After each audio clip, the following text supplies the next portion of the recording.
I don't think she fully understood or was even interested in what the role was supposed to become. Some of this was AI generated. Indeed.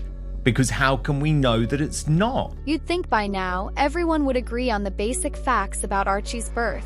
But the more people dig, the less it makes sense. And now, brand new evidence has surfaced. Documents that were never intended to see daylight, threatening to shatter the carefully constructed narrative that Meghan Markle and Prince Harry have clung to since the moment their son entered the world. This isn't some wild tabloid fantasy. It's a set of internal hospital logs and communication records that don't match anything the palace told the public. And if they're genuine, they don't just challenge one detail. They blow the entire timeline wide open. Because according to this leaked evidence, the official story of Archie's birth is more than confusing. Maybe a deliberate fiction. So let's start with what this new evidence actually says. Hidden among the routine administrative paperwork was a record indicating that Meghan had never been formally checked in under her legal name or royal title at the private maternity wing of Portland Hospital during the hours she was allegedly in labor. Not only that, but the timestamp for the earliest medical entries was hours later than the moment Archie's birth was announced to senior palace staff. In other words, if these logs are real, and experts believe they are, then the entire announcement sequence was inverted. A birth was declared before any trace of medical admission was ever logged. And that wasn't the only anomaly. The logs also showed a separate administrative note referencing an indirect confirmation, a phrase that left even seasoned investigators scratching their heads. Why would any birth require an indirect confirmation to notify palace officials? And why would that confirmation happen before any hospital record existed to back it up?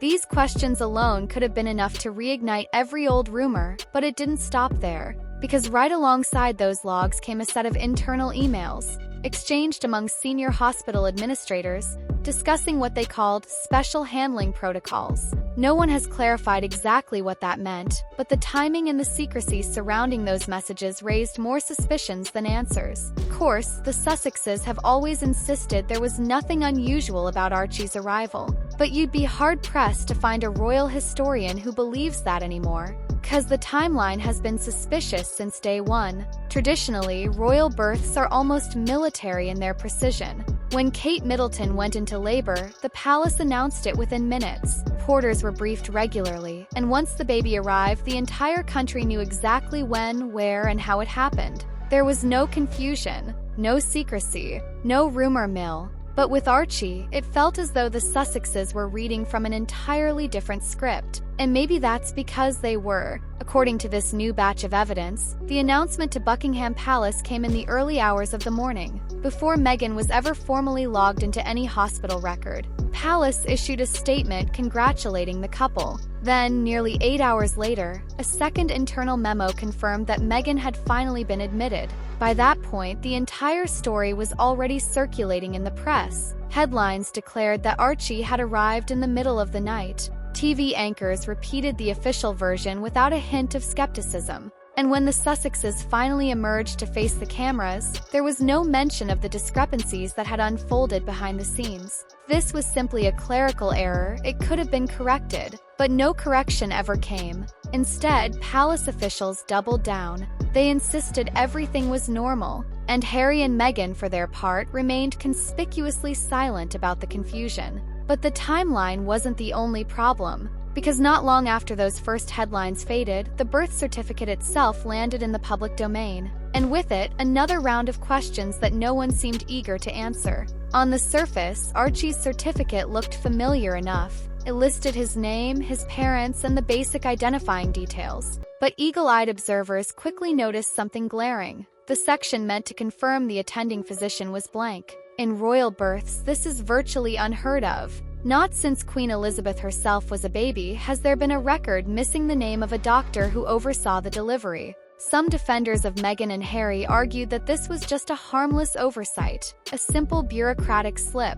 But if that were true, why did the certificate undergo a quiet revision weeks later? Why was Meghan's full name, Rachel Meghan Markle, erased entirely and replaced with Her Royal Highness the Duchess of Sussex? And why, when asked for clarification, did palace representatives offer only vague, contradictory statements? According to Meghan's spokesperson, the change was ordered by Buckingham Palace. but palace insiders insisted Meghan requested it herself. Either explanation could have made sense if they had agreed on which one was true, but they didn't. Instead, the story fractured, leaving a blank space where clarity should have been. And in that space, rumors found fertile ground. Some wondered whether the certificate had been altered to hide a surrogacy arrangement. Others speculated it was a legal maneuver to prevent the public from accessing certain details. But regardless of the theory, the same question echoed everywhere.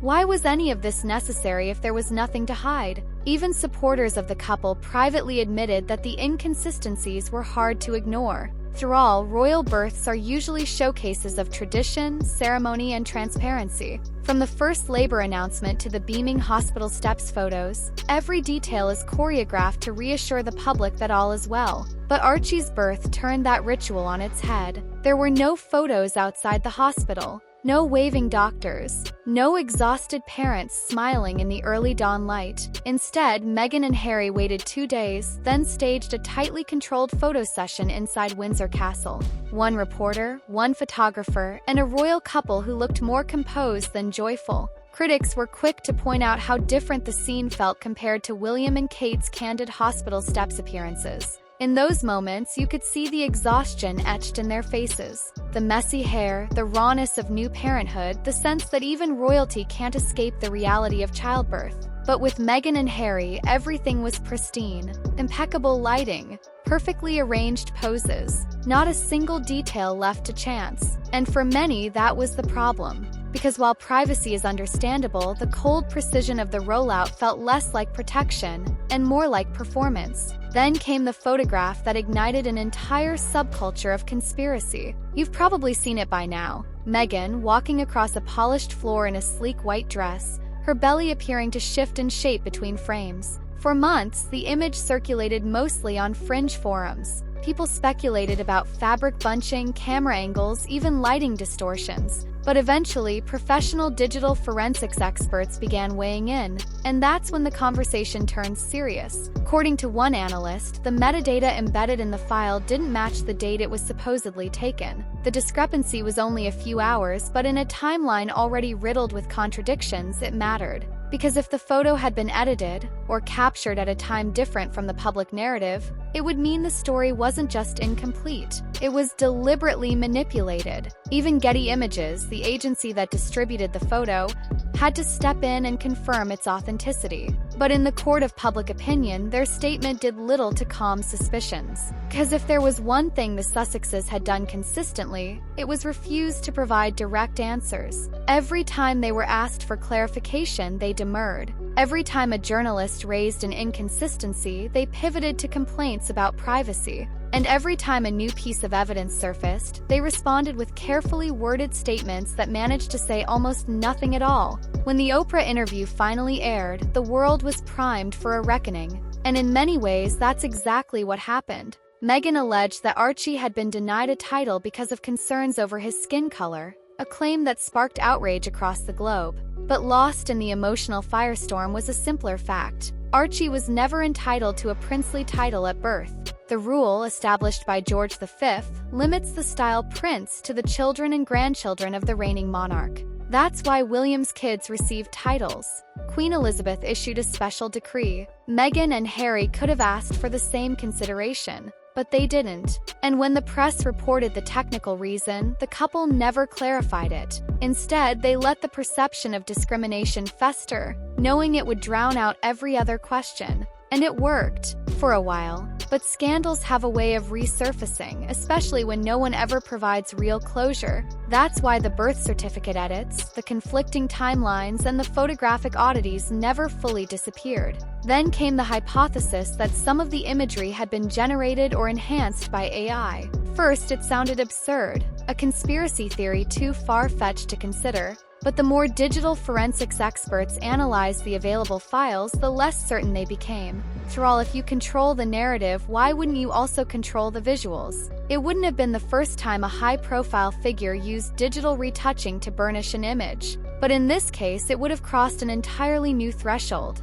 an event presented to the world not just through selective curation, but through possible digital fabrication. Of course, there is no smoking gun, no incontrovertible proof that AI was used to manipulate the photos. But the fact that so many professionals even raise the question is telling. Because trust doesn't disappear overnight. It erodes, one evasion at a time. And in the vacuum left by silence, people fill in their own stories. To this day, no one has offered a consistent, transparent account of how, when, and where Archie was born. Every attempt at explanation has led to more confusion. Every clarification has spawned a dozen new questions. Could Meghan and Harry have shut all of this down? Absolutely. A single verified medical report would have done it. Candid hospital photo. Even a straightforward acknowledgement that they wanted to handle things differently. Instead, they chose opacity. And in that choice, they surrendered control over the narrative.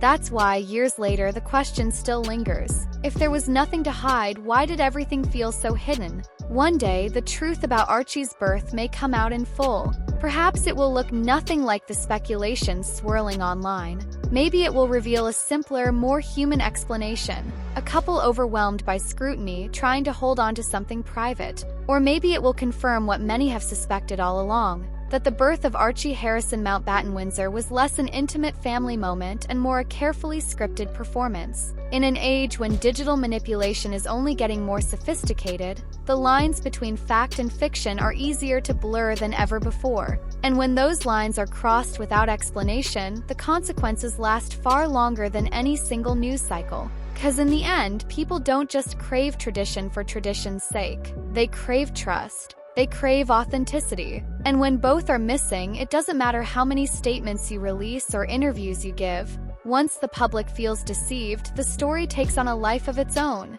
and it never really dies. And that's why the speculation will never truly go away. Because the more you look at the evidence, the timelines, the photos, the inexplicable edits, the less any of it adds up. And whether you believe the official version or not, one fact is undeniable. Archie's birth remains the most mysterious royal arrival in living memory. The only question left is whether Meghan and Harry will ever choose to tell the world what really happened. Until then, the rumors, the questions, and the contradictions will keep growing, because people will always search for the truth when it feels like it's been hidden from them. But if you want to understand how Archie's birth became such a tangled spectacle, you have to look back at the deeper cultural forces that shaped it. Because this wasn't just about one baby. It was about the collision of centuries-old royal tradition with the modern machinery of celebrity. For generations, the monarchy has survived by projecting an image of stability. When a royal child is born, it isn't merely a family milestone. It's an event steeped in symbolism.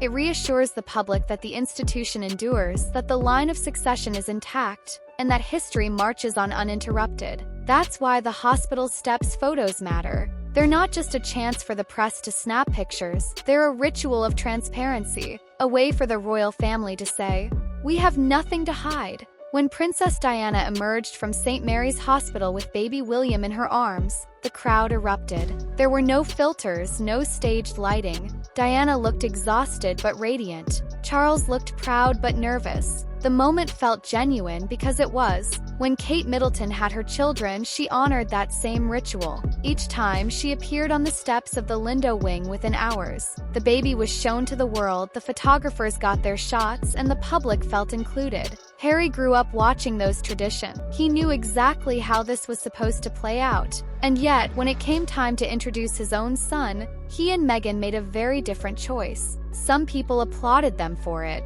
They said Meghan had every right to protect her privacy, especially after enduring the relentless tabloid attacks that plagued her pregnancy. Others saw it as a self-inflicted wound, a deliberate rejection of a custom designed to build goodwill. And that's where the confusion turned into something darker. Because every time the Sussexes refused to participate in the established rituals, they failed to offer a compelling alternative.